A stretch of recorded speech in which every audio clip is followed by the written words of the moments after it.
my wife asked. You haven't stopped smiling since that call. What's going on? I said calmly, I'm happy because I just discovered you're carrying your lover's baby. And my lawyer called, confirming every single thing I needed to finalize our divorce. Best day ever. She stood there frozen, unable to move, before I reveal everything that happened to me. Go grab your copy of the audiobook, Brutal Cheating Stories That Shocked the World. It's raw, real, and 10 times wilder than what you're hearing right now. Link in the pinned comment. You ever get one of those phone calls that completely flips your world upside down? Except instead of falling apart, you're suddenly standing on solid ground for the first time in months.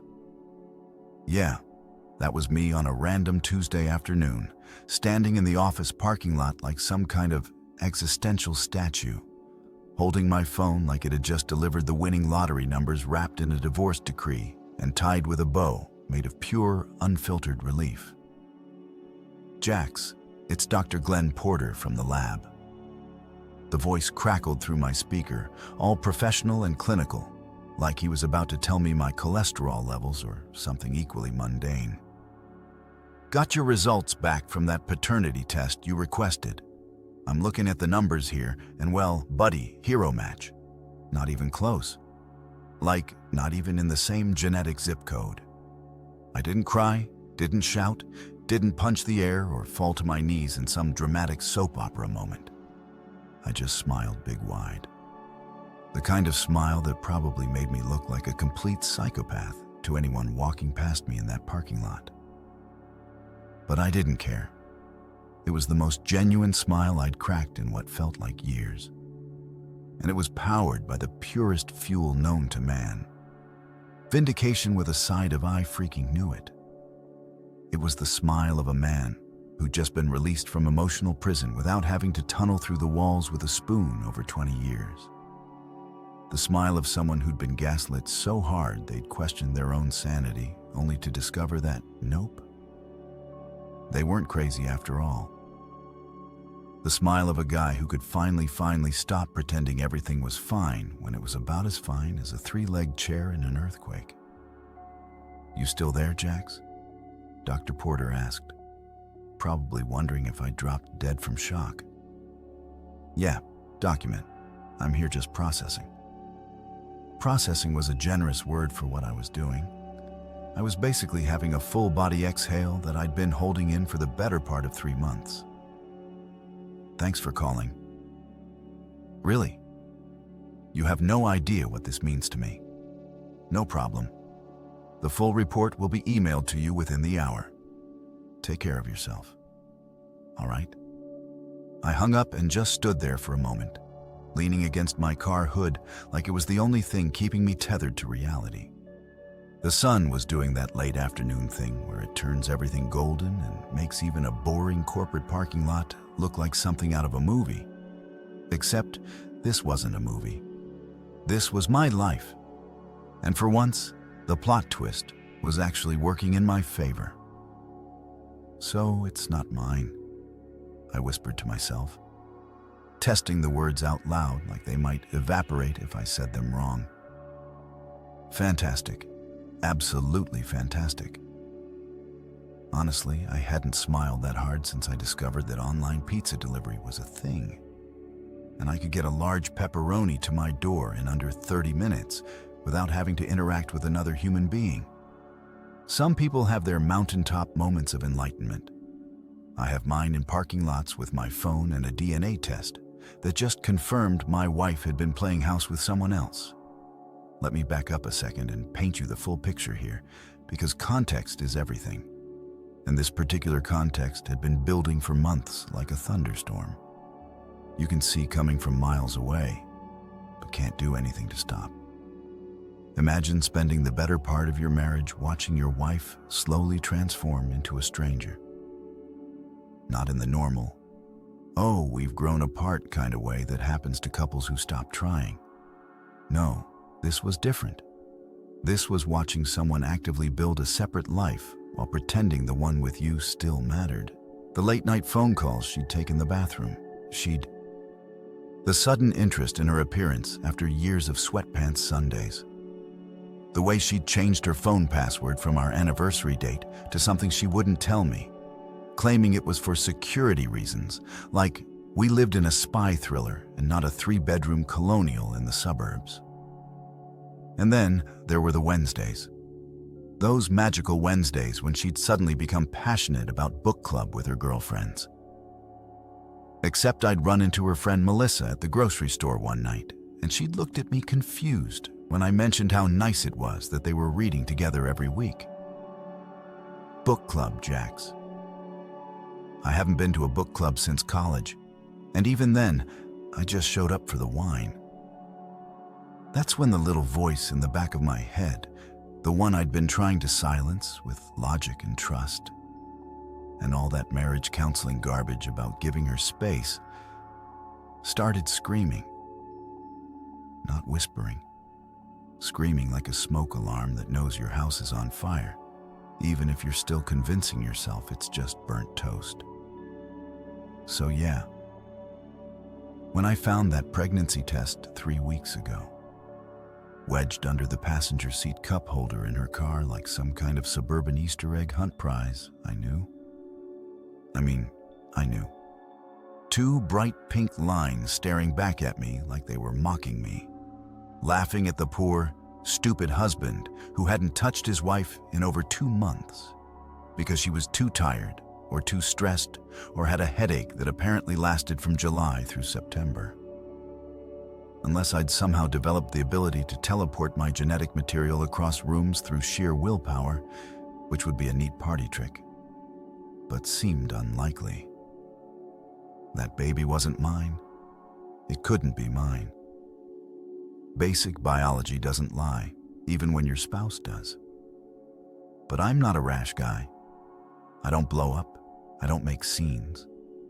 I'm the guy who plans, who waits, who gathers evidence like I'm building a case for the world's most depressing trial. So I went to the clinic, got the test kit, waited for her to use that fancy new water bottle she'd been carrying around. Yeah, I knew she'd been hiding prenatal vitamins in there. I'm not blind, and I got what I needed. Sent it off, waited, and now standing in this parking lot with the sun painting everything gold and my phone still warm in my hand, I had my answer. Dr. Glenn Porter, bless that man, had just given me the green light to blow up my entire life in the most justified way possible. He'd handed me freedom in a phone call wrapped up with clinical precision and a sympathetic buddy thrown in for good measure. I got in my car, turned the key, and sat there for another minute just breathing, just existing in this weird space between the man I'd been 20 minutes ago, suspicious, anxious, waiting, and the man I was about to become. The man who knew. The man who had proof. The man who could finally stop pretending. That was the start of everything. The first domino. The moment the elevator cables snapped and I started free-falling toward a new life. And it felt good. Really, really good. 3 weeks earlier, I'd been living in blissful ignorance, which is honestly the most comfortable place to live, until reality shows up with an eviction notice and a battering ram. It was a Saturday morning, one of those rare weekends where I actually had time to tackle the growing list of household chores that my wife Nina had been passively aggressively mentioning for weeks. You know the deal. The subtle comments like, "It would be nice if someone cleaned out the cars delivered with just enough sweetness to avoid outright nagging, but with enough edge to make you feel like a lazy piece of garbage." So there I was playing the role of household janitor, husband, unpaid domestic servant, armed with a trash bag and that weird determination that only comes from trying to prove you're not completely useless. Na had gone to her mom's for the day. Girls' brunch, she'd called it, which apparently required 3 outfit changes and enough makeup for a wedding. Leaving me alone with my thoughts and her embarrassingly filthy Honda CR-V, I started with the usual suspects. Old coffee cups, receipts from Target that could probably wallpaper a small room, forgotten grocery bags, and enough loose change in the center console to fund a decent lunch. I was actually feeling pretty accomplished, like maybe I was winning at this whole marriage thing by being helpful and considerate. Man, was I an idiot. That's when I found it. Wedged under the cup holder in the passenger seat, shoved back like someone had tried to hide it, but hadn't quite committed to the effort, was a pregnancy test. Not in a box, not wrapped up, just there. And it wasn't showing one of those ambiguous maybe lines that make you squint and turn it toward the light and consult 3 different websites. Nope. This thing had 2 bright pink lines, so bold and confident, they might as well have been neon signs saying, "Congratulations, someone's knocked up." I stared at it for what felt like an hour, but was probably only 30 seconds. My brain doing that thing where it tries to process information that doesn't compute, like watching a computer blue screen in real time. I held it up to the light coming through the windshield, thinking maybe, just maybe, I was seeing things wrong. Maybe it was an old test from years ago when we'd been trying back when our marriage still had things like hope and mutual affection. But the plastic looked new, and there was a date stamp on the side. 3 weeks ago. Recent, very recent. My first thought, I kid you not, was about the logistics. We hadn't been intimate in over 2 months. Not unless you counted the occasional awkward goodnight kiss that felt more like a corporate handshake than anything resembling marital affection. Na had been too tired since sometime in July, which had stretched into August, which had rolled into September like the world's least sexy calendar. I tried. God knows I tried. I'd done the romance thing. Flowers, date nights, those stupid massage oils that promised to rekindle the spark. Nothing. She'd swap my hand away like I was a mosquito at a picnic. Always with some excuse about work stress or needing to wake up early or just generally not being in the mood. So yeah, my second thought after the initial confusion was the cold, mathematical reality of biology. Either I was the next Immaculate Conception, which seemed unlikely given my complete lack of divine intervention in other areas of my life, or someone else had been playing house with my wife, and they'd been doing it recently. Very recently, I sat there in her car in my own driveway, holding a pregnancy test like it was evidence in a crime scene, which I guess it kinda was. My hands weren't shaking. I wasn't crying. I was just numb. That weird numb that comes right before the anger hits. Like the calm before a tornado touches down and rips everything apart. But here's the thing about me. I'm not a reactor. I'm a planner. I don't fly off the handle and start screaming accusations without proof. I'm the guy who reads the entire instruction manual before assembling IKEA furniture. I'm the guy who actually checks his bank statements every month. I'm methodical. Boring, maybe, but methodical. And right then, sitting in that car with a positive pregnancy test that couldn't possibly be mine, my brain switched into detective mode. I started thinking about the last few months, really thinking, connecting dots I'd been ignoring because it was easier to pretend everything was fine than to admit my marriage was circling the drain. Na had been different. Not just distant, different. She changed her phone password back in August, claiming she'd read some article about digital security and identity theft. When I joked about it, asking if she was hiding state secrets, she'd gotten weirdly defensive, saying I was being paranoid and possessive. Red flag number 1. But I let it slide because who wants to be the controlling husband who demands access to his wife's phone like some kind of insecure creep? Then there were the Wednesdays. Those magical, mysterious Wednesdays when she'd started going to book club with her girlfriends. She'd leave around 7, dressed nicer than she dressed for actual dates with me. and come home around 11 smelling like wine and wearing this specific smile. Satisfied, secretive, like she had a private joke no one else understood. I'd asked her once what they were reading, genuinely curious, and she'd been vague. Oh, contemporary fiction. You wouldn't be interested. Which was probably true, but also convenient. The real kicker had come 2 weeks ago at Brad and Jennifer's backyard barbecue.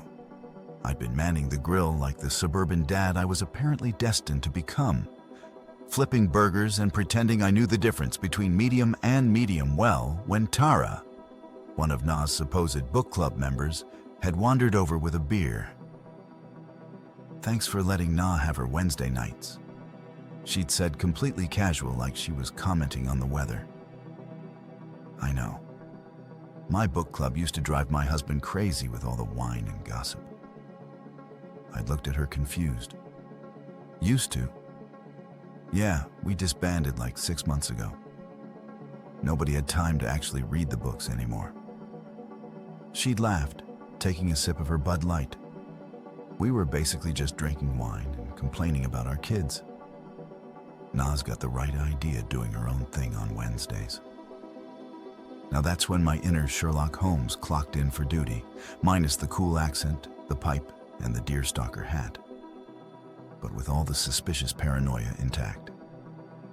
I played it cool, laughed it off, made some joke about how all book clubs eventually turn into wine clubs. But inside, my brain was spinning like a hard drive trying to process corrupted data. Nina wasn't going to book club. She'd been lying for months every Wednesday, which meant she was going somewhere else, doing something else with someone else. So I started paying attention, really paying attention. I noticed she'd become protective of her phone, taking it everywhere, even to the bathroom.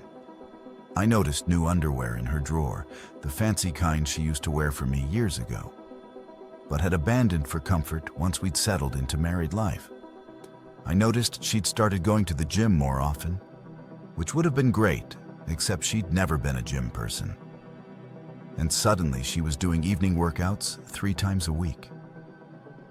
I noticed the way she'd smile at her phone when she thought I wasn't looking. That private little smirk that used to be reserved for inside jokes between us. I noticed how she'd started buying that expensive perfume again, the one she claimed was too pricey for everyday wear, but apparently wasn't too pricey for Wednesdays and gym nights. And I noticed God. How had I not noticed this before? That she'd stopped asking about my day, stopped caring about my work stories or my plans or anything involving the actual marriage we were supposed to be maintaining together. We'd become roommates who occasionally shared meals and a bed, nothing more. So, yeah. Finding that pregnancy test wasn't really a shock. It was confirmation. It was the final puzzle piece clicking into place, completing a picture I'd been trying not to see for months. I took a photo of it with my phone. Evidence because I'm methodical like that. Wrapped it back up in tissues and put it exactly where I'd found it. Then I finished cleaning her car like nothing had happened. Because what else was I supposed to do? Confront her without a plan, without knowing for sure? That's not how you play this game. Instead, I started planning, waiting, gathering evidence like I was building a case for the world's most depressing court trial. And eventually, I found out way more than she ever wanted me to know. When Glenn's call came through weeks later, confirming what I already suspected deep in my gut, but needed science to validate, I felt this weird sense of weightlessness. Like someone had been sitting on my chest for months, some invisible elephant made of lies and suspicion and anxiety. And suddenly, it had gotten up and wandered off to bother someone else. I felt light. Not happy light, like winning the lottery light, but more like guess I don't need therapy after all because reality just did the work for me kind of light. It was the emotional equivalent of finally popping your ears after a long flight. That sudden clarity that makes you realize just how muffled everything had been before. I sat in my car for another 5 minutes after hanging up with Dr. Porter, just breathing and staring at the dashboard like it held the secrets to the universe. My phone buzzed with the email containing the full paternity report. Pages of genetic markers and percentages and scientific jargon that all boiled down to one beautiful, simple conclusion. Not the father. Zero match. Zilch. Nada. As genetically related to that baby as I was to a potato, and probably less so because at least potatoes and I both enjoyed being loaded with cheese and bacon. The drive home felt surreal, like I was floating through traffic instead of sitting in my boring Toyota Camry that desperately needed an oil change. I turned on the radio and some classic rock station was playing Free Bird, which felt almost too on the nose to be coincidental. The universe was either mocking me or giving me a theme song. And honestly, I take either at this point. I rolled down the windows, despite the late afternoon chill, letting the wind blast through the car and mess up my hair, not caring that I probably looked like a middle-aged man having some kind of midlife crisis. Maybe I was. Or maybe I was just having a midlife awakening, which sounded way more dignified. By the time I pulled into our driveway, well, soon to be just her driveway if my lawyer did his job right, I was grinning like a man who just inherited a tropical island, complete with a tiki bar and a cabana boy named Ramon. The kind of grin that probably made me look unhinged to the neighbors, but screw it. Mrs. Patterson next door had been giving me pitying looks for weeks anyway, like she somehow knew my life was a dumpster fire and felt bad for me. Well, joke's on you, Mrs. Patterson. This dumpster fire was about to get extinguished, and I was about to rise from the ashes like a phoenix, wearing cargo shorts and a vindicated attitude. I walked into the house through the garage, dumping my keys in the bowl by the door that Na had insisted we needed because it keeps things organized. Which was hilarious, coming from someone who couldn't organize her lies well enough to avoid getting caught. The house smelled like whatever candle she was burning this week. Probably something called Autumn Harvest or Pumpkin Spice Betrayal or whatever overpriced garbage Bath and Body Works was pushing. She was in the kitchen, naturally standing by the island with her phone in her hand, that half smile playing on her lips that I'd come to recognize as her texting someone who isn't me face. She was wearing yoga pants and an oversized sweater, her hair pulled back in a messy bun that probably took her 20 minutes to make look effortlessly casual. She glanced up when I walked in, and I watched her expression shift from distracted to mildly curious. "You're smiling," she said like this was somehow unusual. Which, fair point. I hadn't exactly been Mr. Sunshine lately. Why? I shrugged, moving to the fridge to grab a beer because this moment deserved a beer. Hell, this moment deserved champagne, but we didn't have any. And I wasn't about to ask her where she kept it, just had a really good call. Oh yeah. She set her phone down on the counter, screen side down, because of course she did.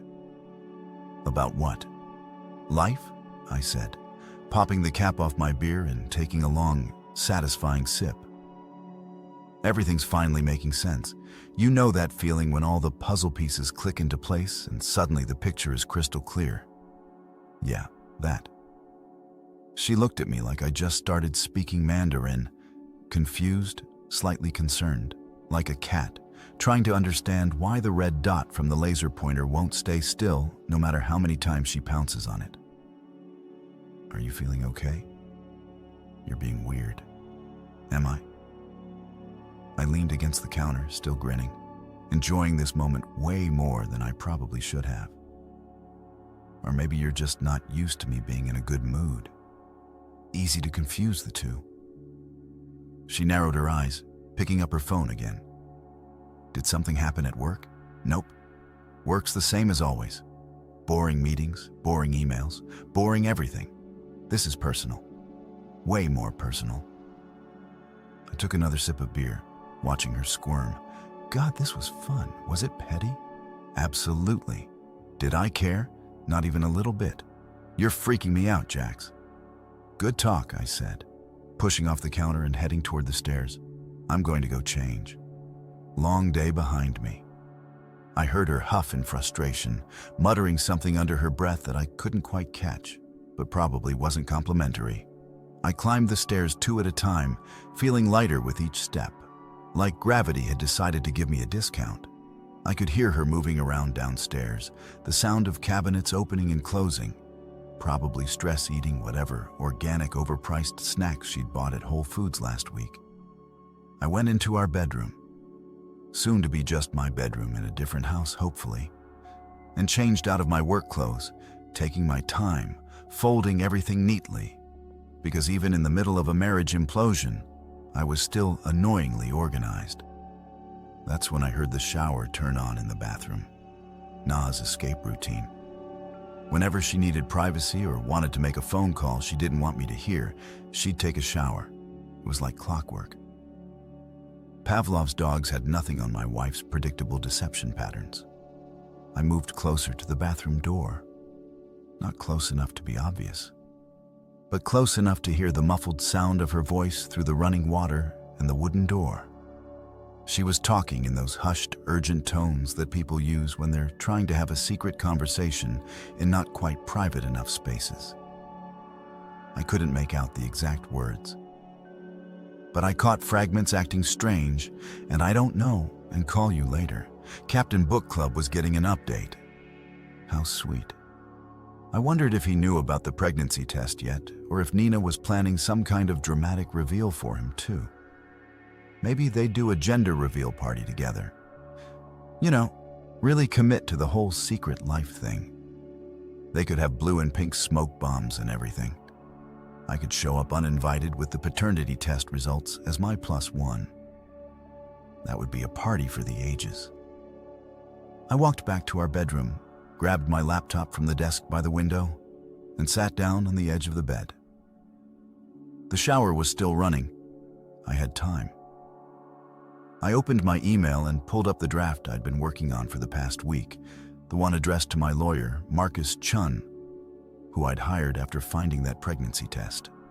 Marcus was a family law specialist with a reputation for being thorough and slightly ruthless, which was exactly what I needed. I'd already given him the heads up about the situation, already warned him that I'd be requesting a paternity test and that the results would likely be my smoking gun. Now I had that smoking gun loaded, pointed, ready to fire. I typed quickly, my fingers flying over the keyboard. Marcus, got the paternity test results back today. 0 match, just as suspected. The baby isn't mine. I'm attaching the full report from Dr. Glenn Porter at Gene Tech Labs. Proceed with the divorce. Everything confirmed. I want this done as quickly and cleanly as possible. Let me know what you need from me. I attached the PDF of the paternity report, read through my email once more to make sure I hadn't written it in all caps or included any profanity. Professional, Jax. Stay professional. And then hovered my cursor over the send button for just a second. This was it, the point of no return. Once I hit send, the dominoes would start falling and there'd be no putting them back up. I clicked send, watched the email whoosh away into the digital void. Closed the laptop, and I was still smiling. The shower turned off. I heard Nina moving around in the bathroom, the sound of drawers opening, her hairdryer starting up. She'd be out in 10 minutes, probably confused about why I was in such a good mood, probably already planning how to pry information out of me or deflect attention from her own sketchy behavior. Tomorrow, my dear wife would finally learn why her husband was the happiest man alive. Tomorrow, she'd realize that her carefully constructed house of lies was about to be demolished by the cold, hard facts of science and a very good divorce lawyer. But tonight,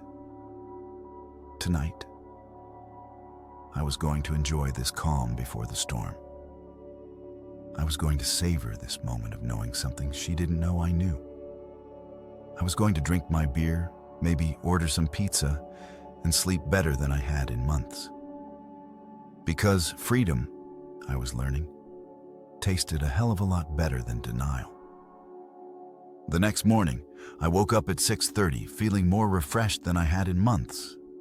Like I'd actually achieved REM sleep for the first time since discovering my wife was auditioning for a reality show called Keeping Up with the Adulterers. The sun was streaming through the bedroom curtains in that annoying but beautiful way that makes you want to hate it, but can't because, damn, it's a nice morning. I stretched, cracked my neck, and rolled out of bed with the kind of energy usually reserved for people in cereal commercials who are way too excited about breakfast. Nina was still asleep or pretending to be curled up on her side of the bed with her back to me, like we were two strangers sharing a hotel room who'd agreed to maintain a respectful distance. We hadn't said more than 5 words to each other after her shower last night. She'd come out of the bathroom, given me suspicious looks, while I scrolled through my phone with that same grin plastered on my face, and eventually gone to bed early, claiming she had a headache. Shocking. A headache. Her go-to excuse for everything from avoiding conversation to dodging intimacy. At this point, she should probably just get a prescription for her chronic convenient headache syndrome. I headed downstairs and did something I hadn't done in forever. I actually made breakfast. Not the grab a granola bar and run kind of breakfast, but real breakfast. I brewed coffee in our fancy French press that we gotten as a wedding gift and had barely used because who has time for that when you're living a lie, right? I pulled out eggs, bread, butter. I was going full domestic god mode, channeling my inner Gordon Ramsay, except without the British accent and the creative profanity. Well, mostly without the profanity.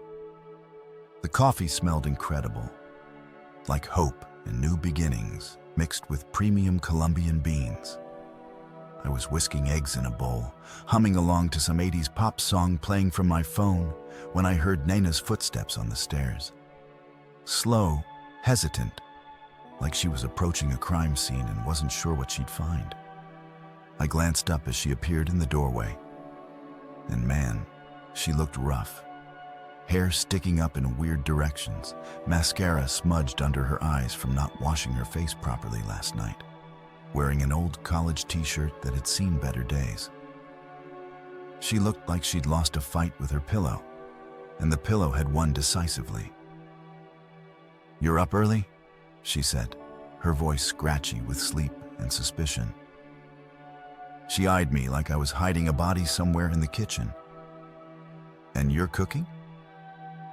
"Good morning to you too, sunshine," I said cheerfully, pouring the eggs into the heated pan where they sizzled with satisfaction. "Yeah, figured I'd make us a nice breakfast. You know, start the day right. Protein, energy, all that good stuff." She moved to the coffee maker, pouring herself a cup with the kind of urgency that suggested she needed caffeine immediately, or she might commit violence. "You were up late last night. I heard you on your laptop." "Could say the same about you," I replied, flipping the eggs with more flair than necessary. "Heard you in the shower for like 45 minutes. That's a long shower.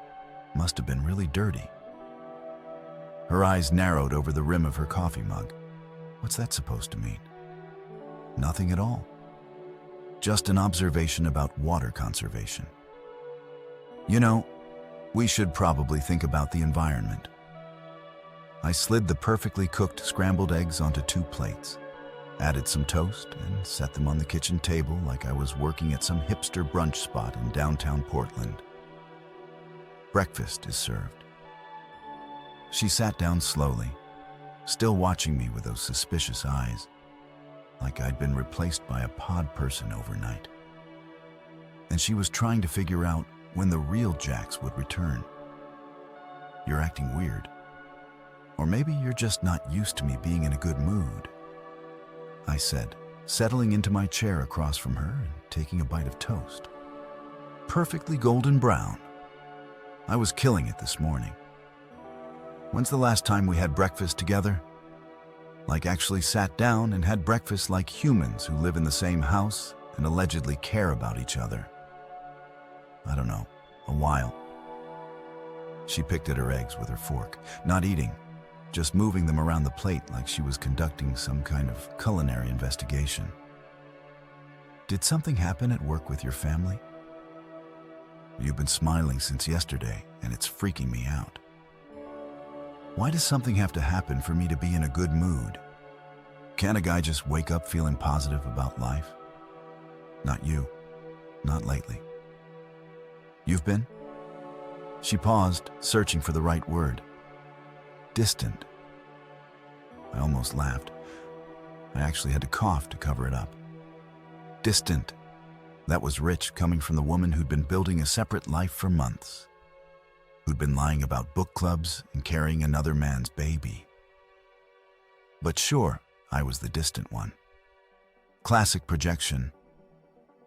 I should have written this down for my future therapist, who would definitely have a field day with this conversation. Maybe I just decided to adjust my attitude, I said, sipping my coffee like a man in a toothpaste commercial. Calm, collected, and absolutely glowing with inner peace. You know, focus on the positives. Be grateful for what I have or what I'm about to have. Life's too short to be miserable all the time. Her phone buzzed on the counter where she'd left it charging overnight. We both looked at it. She moved so fast, she nearly knocked over her coffee, lunging for that phone like it was the nuclear football and World War II was about to start without her authorization. She snatched it up, glanced at the screen, and her face did this complicated thing where she tried to look casual but also guilty but also defensive all at the same time. It was actually impressive, the emotional gymnastics happening on her face. She should have gotten a medal. Who's that? I asked casually, taking another bite of eggs. These were really good eggs. I should cook more often.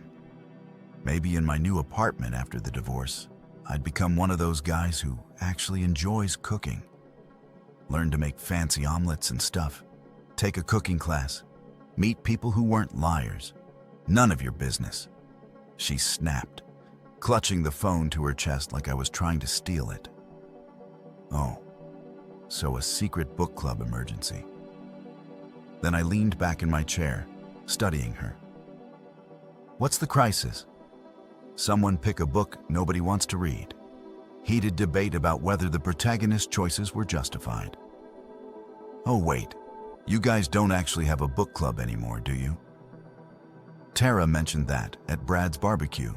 Said, you guys disbanded months ago. The color drained from her face so fast, I thought she might pass out right there in the kitchen, face first into her scrambled eggs. It's complicated. We still meet up sometimes. Informally, it's not like a structured thing anymore, right? Informally. On Wednesdays when you get dressed up nicer than you dress for dates with me and come home at 11:00 smelling like wine and secrets. I took another sip of coffee, maintaining eye contact. Sounds super informal. You're being paranoid, she said. But her voice cracked on the last word. She stood up abruptly, her chair scraping against the floor with an angry screech. You know what? I don't need this. I don't need you interrogating me over breakfast like I'm some kind of criminal. I'm going to get ready for work. You barely touched your eggs. I made those especially for you. Use that fancy butter you like. The Irish kind that costs like $8. I'm not hungry or observant. Easy to confuse the two. I smiled at her. That same peaceful smile from yesterday. The one that was clearly driving her insane. Have a great day at work, honey. Hope you don't have any emergencies come up. You know, like mysterious Wednesday meetings or phone calls you have to take in the shower. She opened her mouth like she wanted to say something, probably something mean, but then closed it again. She grabbed her phone and her coffee mug and stormed out of the kitchen, her footsteps heavy on the stairs. A few seconds later, I heard our bedroom door slam with enough force to rattle the pictures on the walls. I sat there in the kitchen, finishing my breakfast in peaceful silence, scrolling through my phone. Marcus had already emailed me back. That man was efficient. I give him that. He'd received the paternity test results, reviewed them, and was already drafting the divorce papers. He said he could have everything ready to file by the end of the week.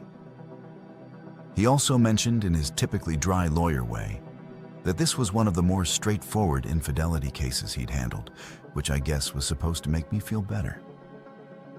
Yay, wife's affair was refreshingly uncomplicated. What an achievement. I texted back. End of the week works perfect. She's starting to sweat. This is going to be interesting. He replied within seconds. Document everything. Stay calm. Don't engage in arguments. Let the evidence do the talking. Sound advice. I was already following it. I was the picture of calm. I was so calm. I was basically a Buddhist monk. Except instead of achieving enlightenment on a mountaintop, I was achieving vindication in a suburban kitchen while eating really good scrambled eggs. Upstairs, I could hear Nana moving around frantically, drawers slamming, water running. She was probably stressed preparing for work, trying to figure out what the hell was going on with her suddenly cheerful husband. Good. Let her wonder. Let her stress. Let her feel even a fraction of the anxiety and confusion I'd felt for the past 3 months. I cleaned up the kitchen, washed the dishes, even wiped down the counters because, again, I'm annoyingly organized, even during a marriage implosion. Then I grabbed my work bag, checked my watch, and headed out to my car. As I backed out of the driveway, I saw Nina watching me from our bedroom window, her face pale and worried. I waved. She didn't wave back. Perfect. That evening, I came home from work, still riding the high of my newfound emotional freedom, whistling some Bruno Mars song that had been stuck in my head all day. The office had been surprisingly productive. Turns out, when you're not spending half your mental energy wondering if your wife is screwing around behind your back, you can actually focus on spreadsheets and quarterly reports. Who knew? My coworker Dave had even commented that I seemed weirdly upbeat for a Wednesday, and I just shrugged and told him I'd gotten good news about a personal matter, which was technically true. The best kind of true. Na's car was already in the driveway when I pulled up, which meant she'd left work early. Interesting. Usually she stayed late on Wednesdays. Her classic book club night that we both now knew was about as real as her commitment to our marriage vows. But here she was, home at 5:30, probably stewing in her own paranoia about my sudden personality transplant from depressed doormat to grinning champion of emotional independence. I walked in through the front door this time, instead of the garage, just to mix things up, and immediately sensed the tension in the air. You know that feeling when you walk into a room and you can just tell someone's been obsessing over something? The air feels different, heavier, like the whole house was holding its breath, waiting for something to explode. Na was sitting on the couch in the living room, not watching TV, not reading, not even looking at her phone, just sitting there staring at the wall like she was trying to solve a murder mystery written in the paint texture. "Hey," I said, dropping my work bag by the stairs and heading to the kitchen. "You're home early?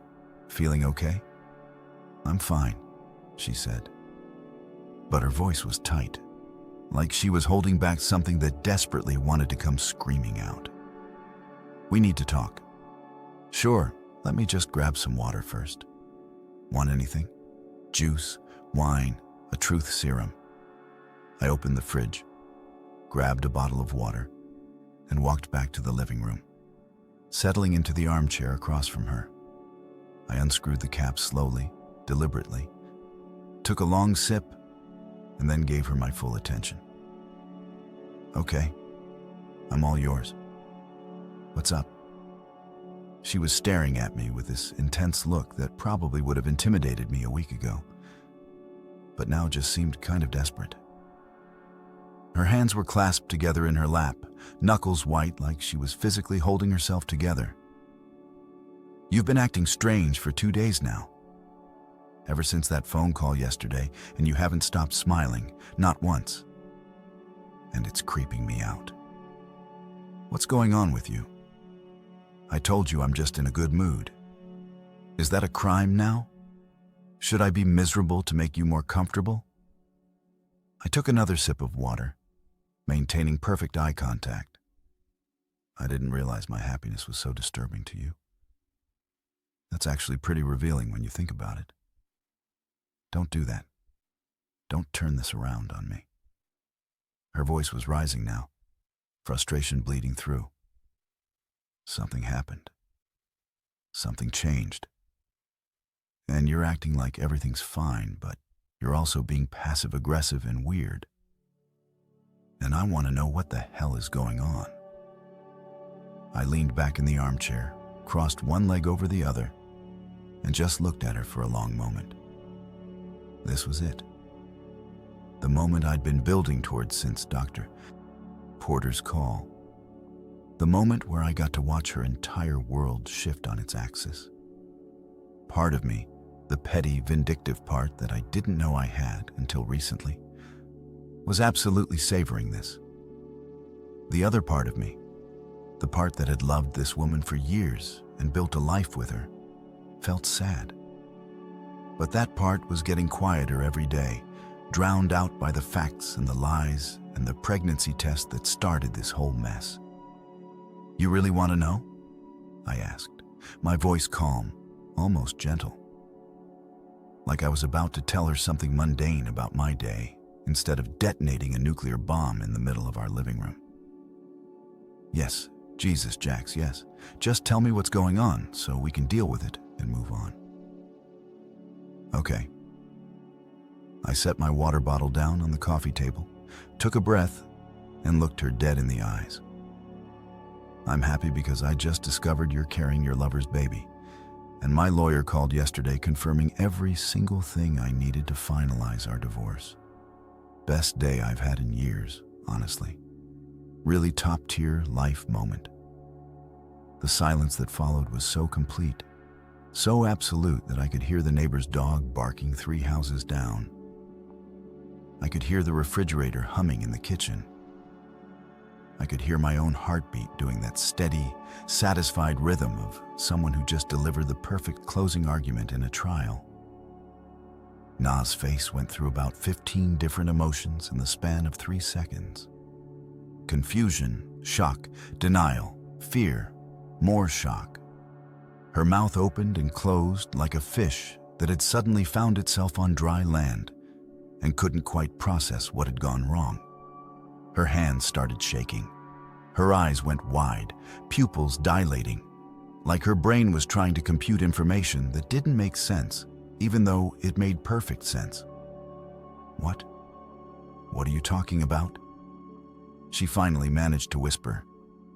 But it was the whisper of someone who knew exactly what I was talking about and was just buying time to come up with a defense. Oh, come on, Nina. Don't insult my intelligence any more than you already have. I'm talking about the pregnancy test I found in your car 3 weeks ago. You remember the one with 2 very positive pink lines? The one that indicated you're pregnant with a baby that definitely scientifically 100% is not mine, given that we haven't had sex in over 2 months. That pregnancy test ring any bells?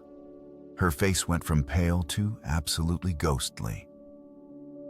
I'm talking horror movie victim white, like someone had literally drained the blood from her body through some kind of vampire straw. You went through my car. I was cleaning it, actually. You asked me to clean it. Remember one of your many passive-aggressive? It would be nice if someone did this comments that I stupidly interpreted as being a helpful husband instead of recognizing it for what it was. You getting sloppy with hiding your affair. I was still calm, still collected, still smiling just a little bit. And before you try to gaslight me or tell me it's somehow mine through some miracle of biology, I got a paternity test. Called in a favor with a buddy who works at the clinic. Got your DNA from that fancy water bottle you've been carrying around. Sent it all off to a lab. Got the results yesterday. You can't. That's not. She was stammering now. Her brain short-circuiting in real time. That's illegal. That's an invasion of privacy. You can't just actually, I can. I did. And the results were beautifully, perfectly clear. Zero match. Not even close. Not even in the same genetic ballpark. That baby has absolutely nothing to do with me, which means it has everything to do with whoever you've been spending your Wednesday nights with, or your gym nights, or whatever other creative excuses you've been using. I leaned forward slightly, resting my elbows on my knees. Want to tell me his name? Or should I just keep calling him Captain Book Club? She just stared at me, frozen like someone had hit pause on her entire existence. Tears started forming in her eyes, which was interesting because I hadn't seen her cry in months. Not when I tried to talk about our marriage. Not when I'd suggested counseling. Not when I'd asked her what was wrong and she'd brush me off. But now the waterworks were starting. Jaxie, I can explain. No, you really can't.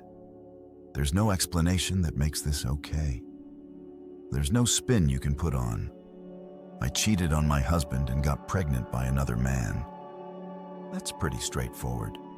Even a terrible lawyer couldn't complicate that narrative. I picked up my water bottle again, took another sip just to have something to do with my hands besides gesture wildly at the absurdity of the situation. But here's what's going to happen. Tomorrow morning, my lawyer files divorce papers. You'll be served within the week. I've already started looking at apartments. I'm taking the coffee maker, the good speakers, and that ridiculous expensive blender you insisted we needed but never used. You can keep everything else. The house, the furniture, the lies, the affair, the baby, all of it. You can't just, we need to talk about this. We need to work through this.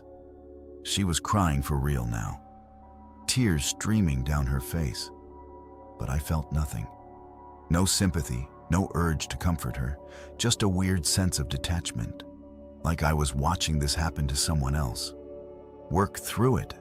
Nah, you cheated on me. You lied to me for months.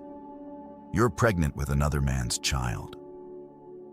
What exactly is there to work through? Should we create a chore chart for co-parenting a baby that isn't mine?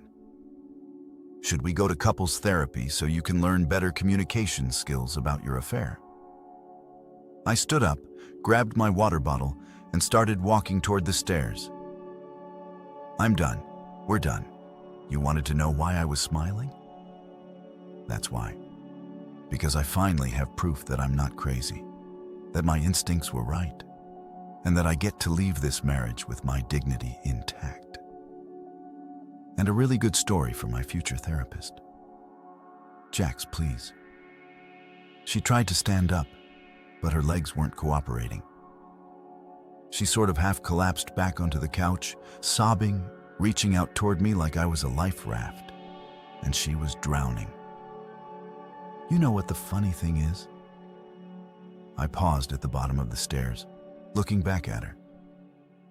I should really thank you. Your lies finally improved my mood. For months, I thought something was wrong with me. I thought I was being paranoid or insecure or a bad husband. Turns out, I was just married to a liar.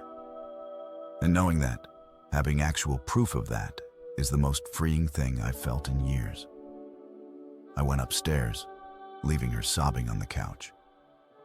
And I didn't look back. The next 10 minutes were pure theater. And I mean that in the most literal sense. If someone had been filming this from a hidden camera, It could have been sold to Netflix as a limited series called When Lying Goes Wrong, a suburban tragedy in real time. Nina went through the entire emotional spectrum faster than a DJ switching tracks at a bad wedding reception. And I watched it all unfold from the top of the stairs, where I'd paused, morbidly fascinated by the performance happening in my living room. First came shock, which we'd already covered. Then, denial kicked in hard like a defense mechanism programmed into cheaters since the beginning of time. She sat up straighter on the couch, wiped at her tears with the back of her hand, and actually tried to pull herself together enough to mount some kind of defense. It was almost admirable if you ignored the fact that she was denying objective scientific evidence. "That test is wrong," she called up to me, her voice shaky but trying to sound confident. "Those tests make mistakes all the time. You hear about it on the news. False results, lab mix-ups. You can't just trust one test, Jax. That's not fair." I turned around slowly, leaning against the banister, genuinely curious about where she was planning to take this argument. "So, your defense is that a certified genetic testing laboratory run by doctors with actual medical degrees somehow mixed up the samples in the one test that matters to me? That's what we're going with. Really, it's possible these things happen. Yeah. And it's also possible that aliens will land tomorrow and declare me their king. But I'm not betting my future on it." I crossed my arms, settling in for what was apparently going to be a longer conversation than I'd anticipated. "Nina, the DNA doesn't lie. You do. Those are just facts now. We've established this." That's when denial shifted into stage 3. Tears. Real ugly, snotty crying that made her mascara run down her face in black streaks that looked like war paint for the world's saddest soldier. She buried her face in her hands, her shoulders shaking with sobs that echoed through the house like some kind of tragic opera where the soprano realizes she's been cast as the villain instead of the heroine. "How could you do this to me?" she wailed between sobs. And I actually had to bite my lip to keep from laughing because the sheer audacity of that statement was actually impressive. "How could you violate my privacy like this? Go behind my back, get a test without telling me? That's manipulative. Oh, we're doing this now. We're really going with the I'm the victim angle." I descended a few steps so she could see my face clearly. See that I wasn't buying a single second of this performance. "You cheated on me. You got pregnant by another man. You lied to me for months. But sure, I'm the bad guy because I had the audacity to confirm what I already knew. Man, I really am terrible. Should probably turn myself into the husband police for the crime of discovering my wife's affair." She looked up at me with red, puffy eyes, and I could see her brain working overtime, cycling through excuses and explanations, and whatever manipulation tactics she'd learned from watching too many true crime documentaries. "We can fix this. We can go to counseling, couples therapy. We can work through this, Jax, please. I made a mistake, but we can." No, I cut her off. My voice firm but not loud. I wasn't going to yell. I wasn't going to give her the satisfaction of seeing me lose control. "Therapy can't fix math. Sweetheart, the DNA says 0 match. You failed biology and loyalty, and there's no makeup exam for either of those. You're being cruel," she sobbed. Which was rich coming from the woman who'd been having an affair while I was home watching Netflix and wondering why my wife didn't want to touch me anymore. No, I'm being honest. There's a difference. You've just been living in Learville for so long that honesty probably feels like cruelty to you. I sat down on the stairs because standing was getting tiring and this conversation wasn't ending anytime soon. "Let me ask you something. When were you planning to tell me? Or were you just going to let me find out when the baby was born and looked nothing like me? Were you going to try to pass it off as mine? String me along for 18 years paying for someone else's kid?" She didn't answer, just cried harder. which was an answer in itself. That's what I thought. I pulled out my phone, checking the time. 7:15. I could still order pizza, maybe some wings. Emotional devastation made me hungry, apparently. For the record, I tried. I really did. When things started feeling off between us, I suggested date nights. I bought flowers. I asked you what was wrong. I gave you space when you said you needed it. I did literally everything a good husband is supposed to do. And you still went out and found someone else. So no, I don't feel bad about getting a paternity test. I feel smart. Her phone buzzed on the couch cushion next to her, the screen lighting up with a text message. We both looked at it. The contact name flashed on the screen. Bryant. I raised an eyebrow. Huh? So, Captain Book Club has a name. Bryant. Sounds like a guy who works in finance and thinks wearing a blazer with jeans is peak fashion. Am I close? She grabbed the phone, clutching it to her chest again like it was the nuclear codes. Don't what? Don't acknowledge the man you've been sleeping with, the father of your child? The guy who's probably texting to ask how your day was, completely oblivious to the fact that your husband just nuked your entire life from orbit. I stood up, stretched, and started walking toward our bedroom. Go ahead and text him back. Tell him the good news. Tell him he's going to be a daddy. I'm sure he'll be thrilled. We're terrified. Probably terrified, honestly. Jax, please.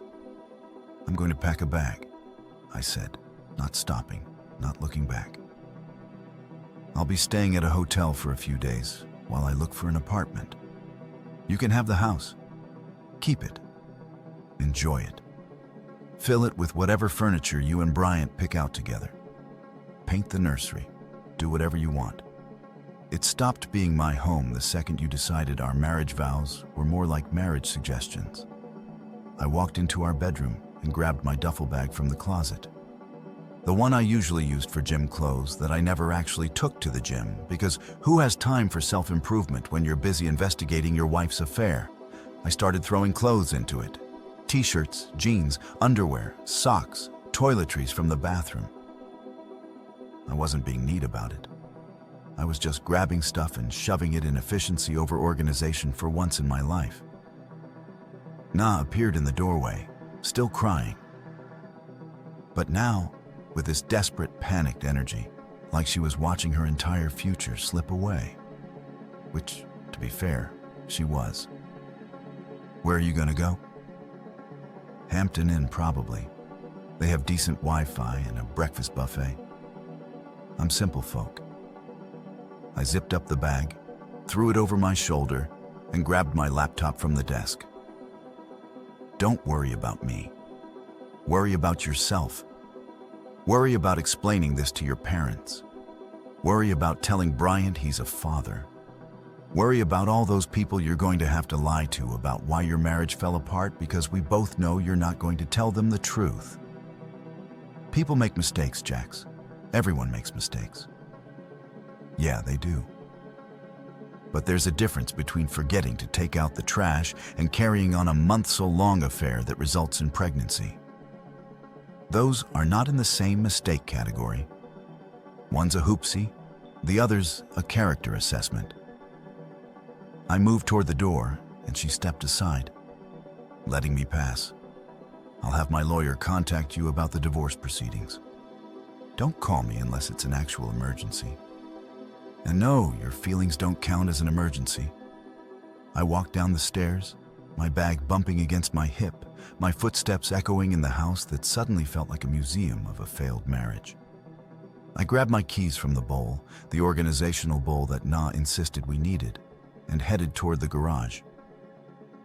Behind me, I could hear her following, still crying, still trying to find words that would somehow fix this unfixable situation.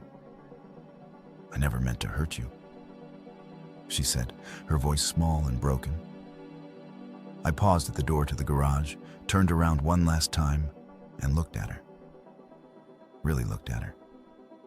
This woman I'd loved, who I'd married, who I'd planned a future with. She looked small now, diminished, like someone had let all the air out of her confidence and left behind just the fragile, flawed human underneath. "Yeah, you did," I said quietly. "Maybe not at first. Maybe it started as just excitement or attention or whatever stupid reason people tell themselves when they cheat. But every time you lied to me after that first time, every Wednesday you went to your fake book club, every night you came home late smelling like someone else, you chose to hurt me. You chose it over and over again. So don't tell me you never meant to. You absolutely meant to. You just didn't mean to get caught." I walked out, got in my car, and backed out of the driveway while she stood in the doorway watching me leave. I didn't wave, didn't honk, didn't look back in the rearview mirror. I just drove whistling that same Bruno Mars song from earlier, headed toward the Hampton Inn and a breakfast buffet that suddenly sounded like the best thing in the world. Freedom, I was learning, came with complimentary continental breakfast. The Hampton, and turned out to be exactly what I needed. Bland, anonymous, and equipped with a waffle maker that produced perfectly circular breakfast items with zero emotional baggage attached. I'd been there for 3 days, living out of my duffel bag like some kind of divorced nomad. Spending my evenings watching cable TV I didn't have to pay for and my mornings enjoying scrambled eggs that nobody had lied to me about. It was simple. It was peaceful. It was basically a vacation from my own life. Except instead of a beach, there was a parking lot. And instead of my ties, there was mediocre coffee from the lobby. I was sitting on my bed. Well, the hotel's bed, which felt more mine than the one I'd shared with Nana for years. Scrolling through apartment listings on my laptop when my phone rang. Unknown number. Normally, I'd let it go to voicemail because who actually answers unknown numbers anymore, except people expecting either very good news or very bad news. But something made me pick up. Maybe it was boredom. Maybe it was curiosity. Maybe the universe just decided I needed more entertainment. "Hello, is this Jax?"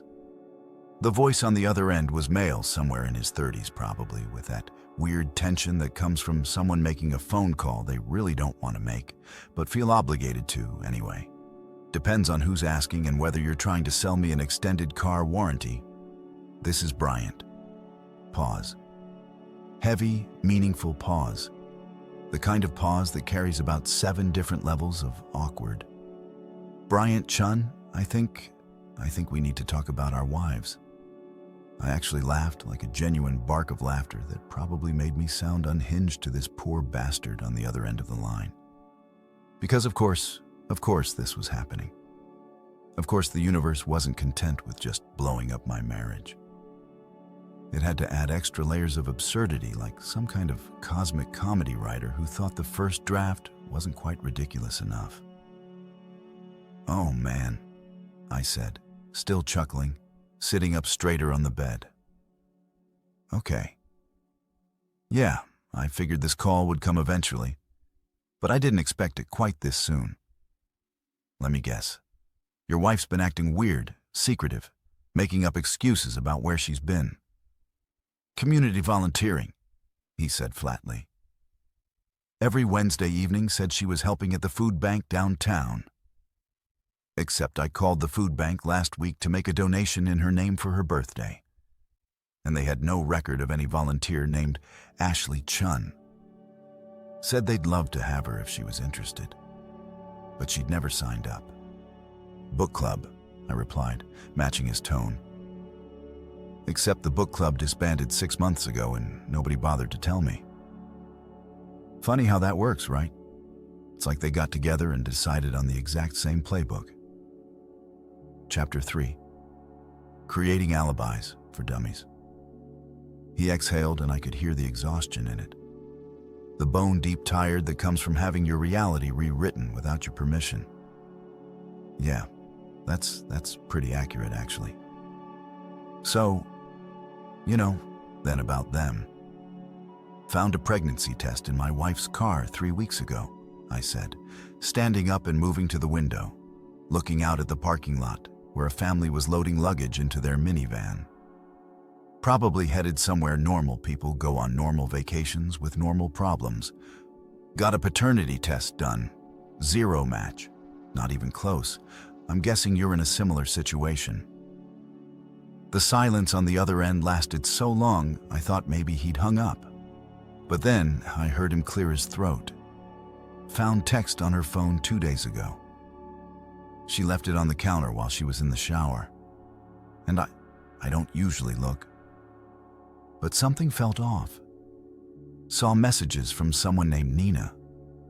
Really detailed messages about meeting up, about being careful about. He stopped and I could tell he was trying to keep his composure. I confronted her. Ashley, my wife, she broke down, told me everything.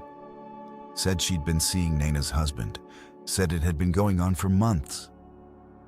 Na's husband, I repeated, letting that sink in. Well, ex-husband soon. But yeah, that would be me, Jax Martinez. Nice to meet you under the absolute worst possible circumstances. Bryant Chun, he said again, and this time there was almost a laugh in his voice. That desperate dark humor laugh that happens when things are so messed up that you either laugh or cry, and laughing takes less energy. This is insane. This whole situation is completely insane. Welcome to the club, I said, moving back to sit on the bed. We meet every Thursday. Bring your own emotional damage and maybe some chips. It's Bob Y. Bring your own betrayal. That got an actual laugh out of him. Short and sharp, but real. At least they're consistent, right? Same night of the week, same excuse pattern. It's almost impressive how organized they were about lying to us, right? If they'd put half that energy into their actual marriages, we probably wouldn't be having this conversation. I grabbed the room service menu from the nightstand, flipping through it absently. So, what's your plan? Divorce, counseling, pretending it never happened and dying slowly inside. Divorce, he said immediately. Already talked to a lawyer. Ashley's pregnant too, by the way. She told me it might not be mine. Said she wasn't sure, which is a really fun thing to hear from your wife of 5 years, let me tell you. Oh, damn. So we're in the exact same boat, just different seats. I felt a weird sense of camaraderie with this complete stranger. This guy whose wife had been sleeping with my wife's affair partner, or more accurately, whose wife had been sleeping with Na while Naina was sleeping with him. The mental math of who was cheating with whom was starting to give me a headache. Did she tell you anything else? Like how they met, how long this has been going on, Jim? Bryant said, sounding tired again. They met at that fancy CrossFit place downtown, Platinum Fitness or whatever it's called. Started talking, realized they were both married, both unhappy, both looking for something else. Ashley said it just happened, which is because affairs don't just happen. They require planning and lying and a complete disregard for your spouse's feelings. Platinum Fitness. I repeated, something clicking in my brain. Na joined there like 4 months ago. Said she wanted to get in shape, be healthier. I was actually supportive about it, which is hilarious in retrospect. Encouraged her to go. Told her I was proud of her for prioritizing her health. Meanwhile, she was prioritizing someone else's husband. Yeah, Ashley said the same thing about wanting to be healthier. Got all these new workout clothes, started going 3 times a week. I thought she was finally taking her fitness seriously. Turns out she was taking your wife seriously instead. We both sat in silence for a moment, letting the absurdity of it all settle. Here we were, 2 guys who'd never met, connected by the fact that our wives had found each other at a gym and decided their marriages were less important than whatever excitement they found in their affair.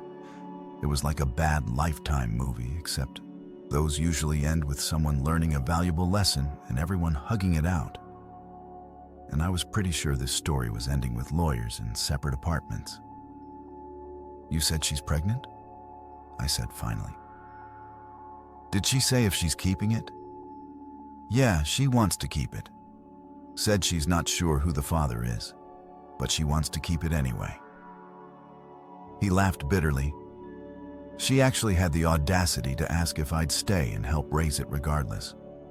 Like, I'm just going to sign up to be a dad to a kid that might not be mine from a wife who cheated on me. That's a hard pass. Smart man.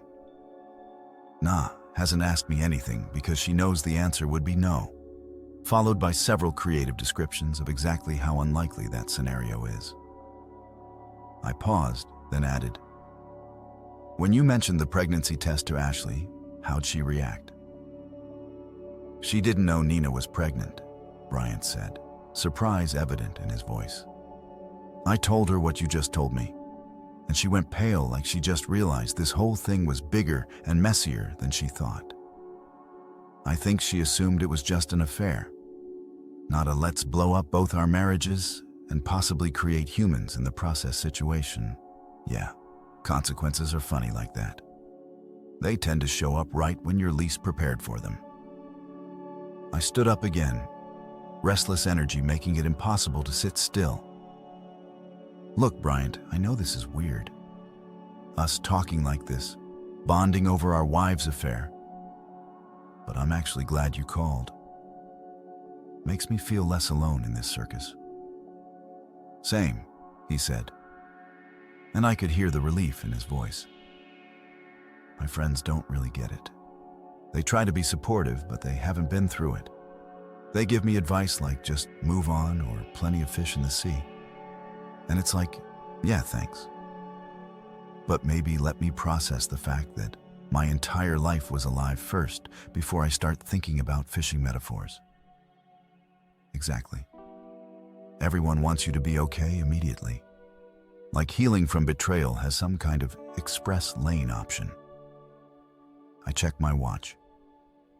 6:30. "You eating dinner yet?" "No." "Why?" "Because misery loves company and I'm getting tired of eating alone in this hotel room. There's a decent sports bar about 2 mi from here. Murphy's Tavern. They have good wings and beer that's cold enough to numb feelings. Want to grab food and continue this incredibly depressing conversation in person?" He was quiet for a second, then said, "Yeah, actually that sounds good. Text me the address. Will do. See you in 30. "See you in 30. I hung up and immediately texted him Murphy's address, then grabbed my jacket and keys. As I headed out to my car, I realized this was the first time since everything exploded that I actually wanted to be around another person. Not because I was lonely, but because Bryant got it. He understood the specific brand of betrayal we were dealing with. He'd been living in the same nightmare, just from a different angle. It was strangely comforting knowing I wasn't the only one married to a pathological fiction writer. By the end of the week, Na's social media presence had become the digital equivalent of a dumpster fire, and I had the best seat in the house to watch it all burn down. I'd unfollowed her on everything after I left. No point in torturing myself with whatever narrative she was trying to spin, but her friends kept me updated without even trying. Turns out, when your wife's affair becomes public knowledge in a town where everyone knows everyone and gossip spreads faster than a covariant, people feel compelled to keep you in the loop whether you want it or not. It started with Melissa, Na's former book club friend, sending me a screenshot on Thursday morning. I was at my desk at work actually being productive for the first time in months because apparently emotional devastation is a hell of a motivator when it comes to focusing on quarterly reports and budget projections. My phone buzzed with a text that just said, "Wow." followed by an image of Nina's Facebook post from 20 minutes earlier. The post was peak vague posting. That special brand of social media manipulation where you say just enough to make yourself look like a victim without actually providing any real information. It read, "Sometimes people only see one side of the story. Before you judge someone, remember there's always more going on beneath the surface. Going through a difficult time and asking for privacy and prayers. Wasser stay, sash truth out." I stared at it for a solid minute, my coffee getting cold in my hand, genuinely impressed by the audacity. She'd actually gone the sympathy route, complete with hashtags that made it sound like she was the wrong party in this situation. Like she was some kind of misunderstood heroine in a Lifetime movie, instead of a woman who cheated on her husband and gotten pregnant by someone else's husband. The comments section was already filling up with responses, and I scrolled through them with the morbid fascination of someone watching a car crash in slow motion. Her Aunt Carol had written, "Praying for you, sweetie. Whatever you're going through, God has a plan." Some woman I didn't recognize. "Stay strong, girl. People love to tear others down." But then I saw the comments that made me actually smile into my coffee cup. Her cousin Derek, who I'd always liked because he had zero filter and a functioning detector, had written, "What's the other side of the story here, Nina?" Because from where I'm sitting, it looks pretty straightforward. And then someone named Jennifer, probably Jennifer from the barbecue circuit, had replied, "Heard she cheated. That's not one side, that's just facts." The comments kept coming. A mix of supportive messages from people who clearly didn't know what was actually happening, and pointed questions from people who'd heard through the grapevine exactly why her marriage had imploded. It was like watching two different conversations happen simultaneously, and I could practically see Na's carefully constructed victim narrative crumbling in real time. I texted Melissa back, "Appreciate the update. This is better than anything on Netflix." She responded immediately, right? She's getting roasted in the comments. Tara just posted maybe be honest instead of cryptic, and I'm living for it. I refreshed Na's page. Yeah, I'd caved and logged back, and just to watch the drama unfold. Sue me. And sure enough, more comments had appeared. Someone had written, "Girl, we all know what happened. Just own it instead of playing victim." Another person, "Your husband deserves better and everyone knows it."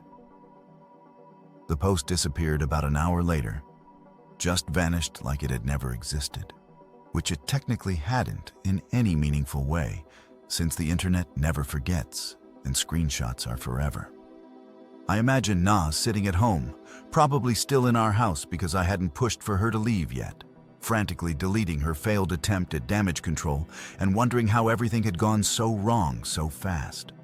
The answer, of course, was that she'd underestimated how quickly truth spreads in a community where half the people know each other from high school, and the other half know each other from PDA meetings and neighborhood barbecues. My phone rang while I was still enjoying the shot and freer of it all. Na's mom, Barbara, the woman who'd never quite thought I was good enough for her daughter anyway, and had spent the last 5 years of our marriage making subtle comments about how Nina could have done better. Married that doctor she dated in college, lived in a bigger house in a better neighborhood.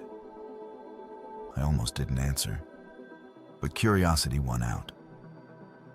"Hello, Barbara. Jackson." She only called me Jackson when she was upset. Like using my full name somehow gave her more authority. "We need to talk about what you're doing to my daughter." I leaned back in my office chair, watching my coworker Dave try to pretend he wasn't listening to my phone conversation from across our shared workspace. What I'm doing to her? That's an interesting perspective. Please enlighten me about what exactly I'm doing. You're spreading rumors, telling people she cheated, humiliating her on social media. She's devastated, Jackson. Absolutely devastated. And I think you owe it to her to at least hear her side before you destroy her reputation. Barbara, I haven't posted a single thing on social media. Haven't told anyone anything except my lawyer and a friend who's in the same situation. Your daughter's reputation is destroying itself based on the actual facts of what happened. I kept my voice level professional, like I was explaining a particularly simple concept to a particularly difficult client. And as for her side of the story, I'm curious what possible spin she could put on. I had an affair and got pregnant by someone else. That seems pretty straightforward to me. It's not that simple. Marriage is complicated. You don't know what she's been going through, what she's been feeling. You're right. I don't know what she's been feeling because she didn't tell me. She told Brian Chin instead while sleeping with him for months, while lying to my face about book clubs that didn't exist. I could feel my composure slipping slightly, my voice getting harder. But sure, let's talk about how this is somehow a misunderstanding. She made a mistake, one mistake, and you're ready to throw away years of marriage over it. One mistake. I actually laughed, sharp and bitter. Barbara, this wasn't one mistake. This was hundreds of choices she made every single day to lie to me, to betray our marriage, to sleep with someone else. Every Wednesday she left for her fake book club was a choice. Every time she changed her phone password was a choice. Every time she looked me in the eye and lied was a choice. So no, this isn't one mistake. This is a pattern of behavior that resulted in her getting pregnant by another man. And yeah, I'm ready to throw away a marriage built on lies because it turns out that's not actually a marriage worth keeping. Silence on the other end then. Well, I can see you've made up your mind. I have. The DNA test made it up for me. Actually, science is helpful like that. Very objective. Zero match means zero obligation to pretend everything's fine. I softened my tone slightly because, despite everything, Barbara was still someone I'd spent holidays with for years. Look, I'm sorry your daughter's upset. I'm sorry this is messy and public and embarrassing for everyone involved, but she did this, not me. I was just the guy trying to figure out why his wife didn't love him anymore. And it turns out the answer was because she was too busy loving someone else. So, if you're looking for someone to blame, maybe start there. She hung up without saying goodbye, which was probably for the best because I didn't have anything else to add anyway. I set my phone down and realized Dave was staring at me with wide eyes. "Dude," he said, "that was intense." Yeah, well, mother-in-laws are fun like that. I took a sip of my now cold coffee and grimaced, especially when their daughters cheat and then try to play victim on Facebook. My phone buzzed again. Text message this time from Tara. "Hey Jax, I didn't know. I swear I didn't know about any of this until yesterday when Melissa told me. I'm so sorry. If you need anything, let me know." I typed back, "Thanks, Tara. I appreciate it. And don't worry, you didn't need to know." The pregnancy test did all the talking. She sent back a sad face emoji and a heart, which was nice in that awkward way people try to be supportive when they don't really know what to say. I appreciated the gesture anyway. The rest of the day was surprisingly productive. I finished the quarterly report I'd been putting off for weeks, reorganized my entire email inbox, and even volunteered to take on a new project that nobody else wanted. My boss, Patricia, noticed during our 3-bar meeting and actually complimented my recent work ethic. "Whatever's gotten into you lately, Jax, keep it up," she said, looking genuinely impressed. "Your output has been exceptional this week, way above your usual standard." "Just focusing on what I can control," I told her, which was technically true. Trying to channel my energy into productive things. 2 days later, she called me into her office and told me I was getting promoted to senior project manager, effective immediately. It came with a 15% raise, better benefits, and my own office with an actual door instead of a cubicle. I thanked her, shook her hand, and walked out wondering if this was the universe's way of balancing things out. Take away a lying wife, give you a promotion and a raise. Not a bad trade-off, honestly. I texted Bryant, got promoted today. Apparently, betrayal is a great productivity booster. Who knew? He texted back. Congrats, man. I got a raise this week too. We should write a self-help book. How infidelity can I improve your career? We'd make millions. I laughed, sitting in my new office with its door I could actually close, looking out the window at the parking lot where this whole thing had started with a phone call from Dr. Porter. Life was weird, complicated, messy, but it was also starting to look up in unexpected ways. My phone buzzed one more time. Nina, first message she'd sent since I left. Can we talk? I stared at it for a long moment, then typed back, no, talk to your lawyer. That's what I pay mine for. Then I blocked her number, turned off my phone, and got back to work.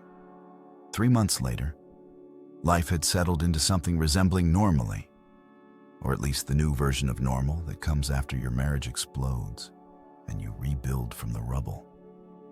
I'd moved into a decent 2-bedroom apartment in a complex that had a gym I actually used and a pool I pretended I'd use someday. The place was smaller than the house, but it was mine. No shared memories, no ghosts of fake book clubs, just clean slate walls and furniture from IKEA that I'd assembled myself without cursing more than 3 times. Personal growth right there. I'd lost about 15 LLibs. Not from any dramatic fitness transformation, but just from the weird way stress and freedom sometimes combine to make you forget to stress eat and actually remember to go to that gym you're paying for. My promotion was going well. My bank account looked healthier than it had in years without Na's shopping habits draining it. And I'd even started dating casually. Nothing serious, just coffee dates and dinners with women who knew how to spell honesty and hadn't starred in their own personal soap opera. So, naturally, the universe decided it was time to throw me a curveball wrapped in irony and delivered via the home improvement aisle at Home Depot on a random Saturday afternoon. I was shopping for a new bathroom mirror. The one in my apartment was too small and made me look like I was living in a college dorm when I saw her. Nina. And holy hell, she was pregnant. Like, really pregnant. The kind of pregnant where you can't hide it under oversized sweaters anymore. The kind where strangers probably ask you when you're due and whether you're having a boy or girl. She was waddling down the aisle with a shopping cart that held paint samples and what looked like baby furniture boxes. Her face pale and tired in that specific way that suggested life hadn't been kind to her lately. She hadn't seen me yet. I could have turned around, disappeared into the power tools section, avoided this entire interaction. But something kept me rooted there. Holding a mirror I didn't really care about anymore. Watching her struggle to reach something on a high shelf. It wasn't sympathy exactly. More like morbid curiosity mixed with that weird human need to see how the story ends. Even when you know it's not going to be a happy ending. She turned, probably sensing someone staring, and our eyes met. Her face went through about 5 different expressions in 2 seconds. Surprise, fear, embarrassment, something that might have been relief, and finally resignation. She sat down whatever she'd been reaching for and sort of half smiled. The kind of smile people give when they run into their ex at the worst possible moment and can't think of anything appropriate to say. "Hi, Jax," she said, her voice quiet, almost timid. This was a different Nina than the one I'd left crying on the couch 3 months ago. This one looked smaller somehow, despite being physically larger with the pregnancy. Defeated, How are you? Fantastic, I said, and I meant it. I wasn't even being sarcastic for once. Living in a great new place, got promoted at work, can't complain.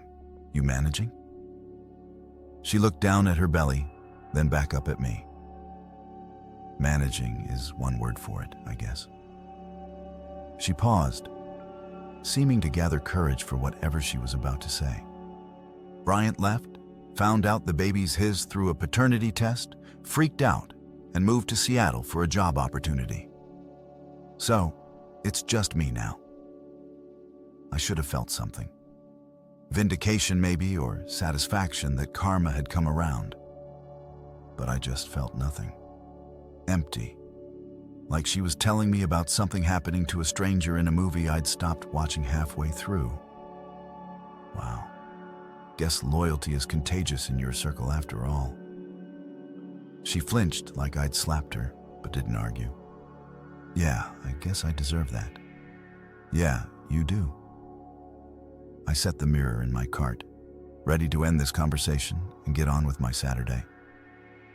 Look, nah, I hope the baby's healthy and everything works out for you. I really do. But I really messed up. She interrupted, tears forming in her eyes. Classic Nina move. Cry when confronted with consequences. I know I did. I threw away everything good for something that wasn't even real. And I don't blame you for hating me. I don't hate you, I said. And that was the truest thing I'd said to her in months. I just don't think about you anymore. And honestly, that's probably worse for you than hate would be. But it's the truth. You're just someone I used to know who made some really bad choices. That's it. She wiped at her eyes with the back of her hand, smudging mascara that was already running. I understand. I wanted you to know I'm sorry. For what it's worth about as much as those fake book club meetings, I said, not unkindly, just factually. But hey, good luck with everything. Seriously, I hope you figure out how to be honest with the next person, because lying clearly didn't work out great for either of us. I started pushing my cart past her, ready to check out and go home to my clean slate apartment where nobody lied to me about their Wednesday nights. But I stopped, turned back, and added one more thing because apparently I'm not quite as over it as I thought. You know what the funny part is? If you'd just been honest with me when you started feeling unhappy, we could have gotten divorced like adults. No drama, no paternity tests, no destroyed friendships. But you chose the complicated route. And now you get to live with that. I shrugged. Actions, consequences, basic cause and effect. I left her standing there in the home improvement aisle, probably crying, definitely regretting. And I didn't look back because looking back, I'd learned, was a waste of time when forward looked so much better. Friday night rolled around with that perfect early autumn weather that makes you remember why you live in a place with actual seasons. My buddy Leo texted me around 6. Barbecue at my place. Bring beer and your newly single ass. No excuses. Leo had been my college roommate, the kind of friend who'd seen me at my worst sophomore year food poisoning incident. We don't talk about it and still answered my calls. He'd been weirdly supportive through the divorce without being overbearing. Mostly just sending me memes about freedom and occasionally checking if I was still alive. Good guy that, Leo. I showed up with a 12-pack of decent IPA and zero expectations, which is apparently the secret formula for having a good time. Leo's backyard was full of people I half knew from various points in my life. College friends, work acquaintances, neighbors who seemed cool. Everyone was laughing, drinking, arguing about whether the Packers had any shot this season. Normal stuff, drama-free stuff. That's when I met Harper. She was talking to Leo's wife, Sarah, by the grill, holding a beer and wearing jeans and a flannel shirt like she'd walked off the set of a commercial for Normal well-adjusted humans. She had this smile that looked genuine, the kind you can't fake, even if you try. When Sarah introduced us, Harper shook my hand with actual confidence and said, "Leo mentioned you just went through a divorce." "Sorry, that's rough. Thanks," I said, appreciating that she didn't tiptoe around it. But honestly, best thing that could have happened. Turns out my wife was better at fiction than I realized. She laughed, really laughed. Not that polite chuckle people do when they're uncomfortable. I like that. Making jokes about it means you're healing, right? Or you're completely unhinged. Either way, respect. We ended up talking for an hour about nothing important. Movies. The absurdity of modern dating apps. Whether hot dogs count as sandwiches, easy conversation, the kind where you're not performing or pretending. Just existing with another person who seems to enjoy existing back at you. You seem like someone who's been through a lot, but still smiles, she said eventually, studying my face like she was reading something interesting. Yeah, smiling's cheaper than therapy. Plus, my insurance doesn't cover the good therapists anyway. She laughed again, pulled out her phone and handed it to me. "Put your number in. Maybe next time I'll buy you coffee instead of stealing Leo's beer." Driving home later, windows down, some random pop song playing, I realized something simple but profound. Peace feels weird at first, like wearing new shoes that haven't been broken in yet. But damn, it's addictive once you get used to it. My phone buzzed at a red light. Text from Marcus. Case finalized. Divorce decree signed. Fresh start officially confirmed. Congratulations, I texted back. Best message I've ever received besides pizza delivery confirmations. I parked outside my apartment building, took a deep breath, and smiled. Not the fake smile I'd worn during my marriage. The one that covered up months of suspicion and lies. The real one. The kind that comes when you finally stop loving the wrong person and start loving something way more important. Your own damn peace. If you think this is wild, you haven't heard anything yet. The real madness lives in my audiobook. Brutal cheating stories that shocked the world. Click the link in the pinned comment and dive in. It is betrayal, exposure, and karma on full.